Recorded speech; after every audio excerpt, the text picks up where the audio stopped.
Oliver Burdick says, atheists only seem to hate one god. So, man, there's a lot of ways I could tackle this one. Oh yeah, so many. Like one angle is, well, I don't really hate God. I don't think he exists, so I don't really spend a whole lot of time hating things that I don't think exist. The other option is, well, yeah, I hate him the same way that I hate any fictional character that does things that I despise. I hate him the same way that I hate Griffin in Berserk. Legendary character that a lot of media can be written about, but holy shit, when you look into the things he's done in his stories, that's not a good person, and I don't want that person alive. Like, there's a lot of ways to tackle this particular one. Yasa says Griffin did nothing wrong. He raped Casca, you moron! That was like the big one! So for me, it's not so much that I hate God, it's that I hate what his representatives are doing. I don't hate you, I just hate everybody that does things in your name. Yeah, so whether he's real or not, the people claiming to speak for him are pieces of shit. So if he is real, that doesn't speak very favorably for him. No, you're right. Okay, here we go. So this is from the oral arguments. It's like oral sex. So Sauer, the lawyer for Trump's lawyer, essentially. Sauer Trump's says, lawyer, the lawyer for Trump's lawyer. Yes, basically. The poison for Cusco. Cusco's poison. Yes. So he says, we're in a new world where 8 billion people are one plane ride away from having a child who's a U.S. citizen. That's not a new world. That's the world we've lived in for a very long time. No, it's not. Cirrus, there's a huge problem with that. In order to have a child who's a U.S. citizen, you first have to have a child. There's a kind of a prerequisite there. So he's saying 8 billion people. So like 8 billion people are 9 months pregnant right now? You're right. I forgot incels exist. And they're not really close to having a kid at all. And on top of that, generally speaking, it is my understanding that airliners don't really let you travel on their airplanes when you are like about to burst levels of pregnant. Because they don't want to have to deal with, oh, we're in the middle of the sky with nowhere to land, and this lady went into labor. Why would you not want to deal with that? That sounds perfectly reasonable. Wait, dudes can get pregnant? Yes, they can. Look, actually, you're right. They can. Trans men exist. Yeah. But I know he's going with the, like, 8 billion people. It's 8 billion people are all pregnant. No, he said they would have a child who's a U.S. citizen. Oh my god, 8 billion people have been bred, guys! I mean, that's just nitpicking the language at this point, but why the fuck not? Yeah, he's a big MPreg fan. Yep, absolutely. MPreg arguments at the Supreme Court. Yep, he's like, sir, I need you to verify for me.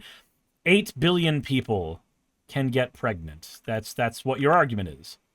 No? Well then, reframe your fucking argument, you idiot!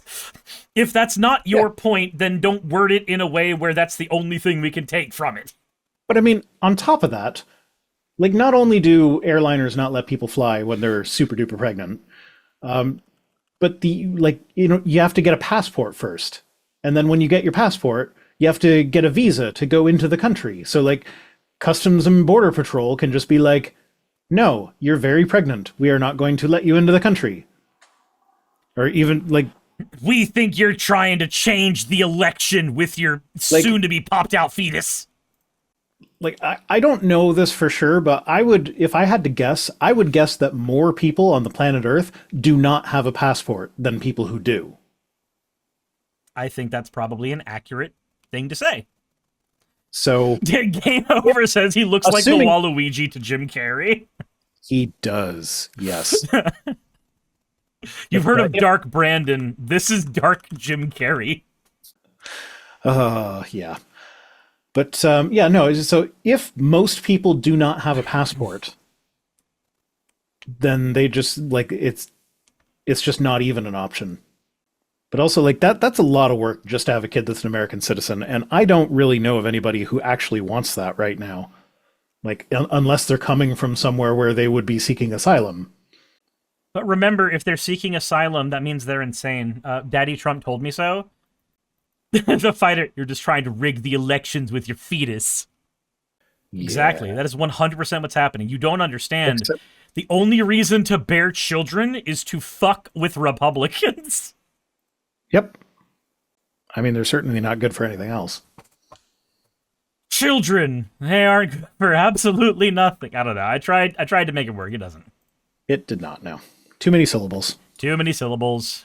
Kids. Wow. There you go. What are they good for? Absolutely nothing. Say it again. Yeah, that's apparent. And some of my kids are trans, so I am transparent. That's why you can't see me. Thank you for the transparency, I guess. Okay. Ending on a Tim Pool tonight. Oh, no, it's not the good Tim Pool tweet. No. There's a good Tim Pool tweet? Okay, so not good, but holy shit. He got roasted so hard recently. I did not see anything. He made a post saying that children should not be allowed to play trading card games because it's gambling. And he didn't argue that the booster pack buying was gambling. Oh, no. I was going to say, I can see a perspective from which that is accurate. No, he said that it's gambling to play in tournaments. Is it? According to him, because there's an entry fee. That makes it gambling. I'm sorry, but I don't think it's gambling to pay an entry fee for a darts competition. That's not fucking gambling. And likewise, it's not gambling to do it in a card game competition. And if somebody wants to bring the random variance bullshit up as their argument, counter-argument, that doesn't fucking matter, because anybody who's decent at trading card games knows that your job as a deck designer is to remove variance as a factor. If you can't do that, you're bad at doing what you're trying to do with your fucking deck. Oh, look what I found. Hey, you found it! Yay! Money wagered, card game, cash prizes. Why do states allow children to gamble? You are so fucking dumb. Is there money wagered there? No! It's an entry fee! That's not a fucking wager! Yeah, no, you got... Okay, as someone who... I haven't actually organized anything like this, but, like, I've been on the administrative side of it enough to know that, like, when something like that takes place... It costs the organization that is doing that money. They need to rent the space. They need to rent tables. They might need to rent audio equipment. Correct. Depending on how big it is, what they're doing or whatever. So, like, it's normal to have an entry fee to help cover the costs. And maybe in this capitalist system that we have, they might want to make some money with it. Yeah. And, I mean, when we're talking about card games, right? Technically speaking, typically, when you are when you're an LGS, and you are running a tournament, you run tournaments at a loss because the time that people are spending in the chairs at your tournament is time they're not spending money. It's time they're not doing anything there. However, it is time where people will be incentivized to buy product later to make their deck stronger, shit like that. So you do technically make money that way, but anybody who owns an LGS can tell you that simply having tables available, if they can't convert into people buying stuff, you're operating at a loss all of the time. Having a fucking entry fee to cover some of that is perfectly fucking reasonable. Though, typically, for most LGSs, when you have an entry fee, guess what it goes to? The prize pool. It doesn't actually go back into the shop half the time. That's why it's gambling. Because that's how gambling works. You bet on a horse, and the money that you put in goes to pay out whatever horse won. Right, but it's all random variance at that point. There's no actual usage of skill. Whereas in a competition... I worked at Racetrack Thuris. There are definitely... It's a stats game. If you are into the stats, you can actually do decent. Okay, so everybody who's into the stats always makes money on horse races, except that's not the fucking case. There are people who make a living at it. And that is astounding that is even possible. But ultimately, that is still gambling, whereas a card game competition is skill expression. They're very different things. My favorite gambling on horses mode. So I worked at the racetrack, and for some reason we were allowed to bet on the horses while we were working. That doesn't make sense to me, but like every now and then I'd throw $2 on a horse just for the hell of it or whatever. Also, like Frosty Judy, thank you so much for the raid. How was your stream? Well, we're talking about horse racing and gambling. Yeah, we're talking about horses. That means you can't construe anything weird about this conversation at all. Something about donkey dicks and horse cum? That's if you want to get biblical, but also just there's a whole anime horse girl game that got really big for a little while, and people are weird, man. So Jess is asking, didn't the horse with the worst odds win the Kentucky Derby a few years ago? If by a few years you mean like more than a decade, yeah, that might have been one that I was actually working, because we telecast the Kentucky Derby, and I remember seeing a horse that the odds were like 42-1 against. And I was like, I should throw $2 on that just for the hell of it. And but it got busy because it was Derby Day, so I never had a chance to go throw my $2 on it. And that fucking horse won. And I remember its name was Old Blue Eyes, and it ended up at the Fort Erie racetrack that I was working at, like the year later. And so every now and then when it came up, I'd be like, oh, Old Blue Eyes is there. He won the Derby. I'm going to put $2 on him. He lost every single goddamn time. Seto Kaiba has entered the chat. How dare you say that Blue Eyes isn't the best? I was betting on Blue Eyes. Good man.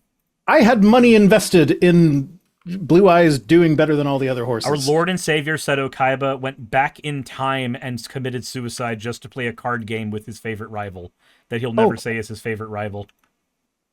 Okay. But yeah, no, probably my favorite horse race betting one was I put $2 on a horse, and then the jockey fell off the horse right at the beginning of the race. Oh, jeez. The horse came in first, but without the jockey, it doesn't count. That sounds like the kind of thing that you end up, like, it's a harebrained thing that you would put on as your bet. I believe the horse will make it to the end, but I don't believe the rider will. What are your odds on that? I don't think they allow that kind of betting there, but yeah, that would have been a crazy one. No, I was actually so bad at winning on the horses that the joke was that if I ever bet on a horse, everyone else would bet on other horses, because like it could be the best horse with the best odds that has the best track record, and all the indications are showing that one's going to win. So I'm like, you bet on it, $2 on it, and it came in dead last. And meanwhile, my coworker, like, I don't believe that luck attaches to people. Like, this person has good luck, that person has bad luck. But my time working at the racetrack almost convinced me of that, because I had a coworker. She would walk in, she'd walk past the horses on her way in, she'd be like, that horse looked at me, so I'm going to bet on it. And then it would win. Whereas I actually did try to do the thing where I was like looking at the stats and seeing what they do. I didn't get deep enough into it to actually be good at it. But like I'd look at the track records that they'd post in the little bulletin or whatever. And yeah, I would always lose. Fantastic. Well, the life lesson learned today is when you're trying to bet on somebody, don't bet on Rhino. No. I wholeheartedly endorse that message. He'll let you down every single time. And I'll give you up. Always gonna let you down. Always gonna give you up. Look, unironically, that song is a banger. The only reason people dislike it is because memes told them to.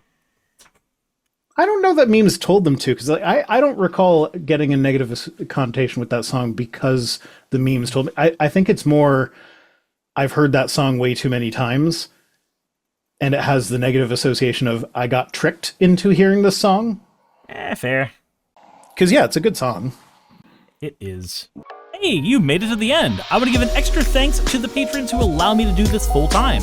I want to thank Aaron Rail, Astral, Britzkrieg, Jemshin, Poundini, Red Joker, Victoria, Victoria, Jonas, Craig, Tarika, Fireshard, Smiling GM, John, Dren Hadamada, Creeper, Sagitta, you know I'm not saying that last part, Sylvie Snow, Valis of Seraph, Ottoman Angel, Rooster Rachel, and Fire Panda, who are all my $20 and up patrons.